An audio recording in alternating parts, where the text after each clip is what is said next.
Dans le Marais poitevin, sur le terrain, tout est mis en œuvre pour aménager le parcours des loutres d'Europe. Ces dernières sont de plus en plus victimes d'accidents quand elles traversent les routes. On a collecté depuis un certain nombre d'années des informations de collisions de loutres sur la route. Là. Exactement, ici, il y en a 5 qui sont mortes. L'identification de ces points noirs incite à mettre en place des passages à loutres. Ton béton, ce que tu fais, le béton qui finit, tu ne le lisses pas. Ouais, tu le fais assez. Ce qui a tombé là. Ouais, voilà. Parce que comme ça, l'animal peut mieux s'accrocher pour remonter. Car l'animal nocturne est particulièrement abondant dans le Marais poitevin. C'est la zone de France où ce mammifère aquatique très discret se reproduit facilement.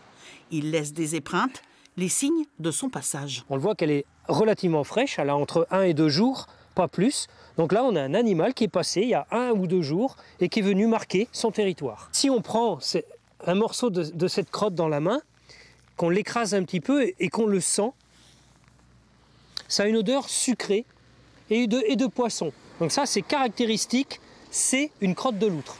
Les épreintes permettent de déterminer l'emplacement des tunnels à loutres. Il en existe 31 répartis dans tout le Marais poitevin. Il faut une quinzaine de jours pour que les animaux s'habituent à les emprunter grâce à un peu d'astuce. Je mets une pierre bien blanche. Et dans la nuit, une pierre très blanche comme ça, la loutre va tout de suite la voir et va avoir envie déjà d'aller marquer sur cet élément qui se détache dans la nuit. Et donc c'est un repère pour elle en plus. Menacée dans les années 80, la loutre est aujourd'hui de retour dans de nombreux cours d'eau. Les tunnels du Marais poitevin participent à sa préservation.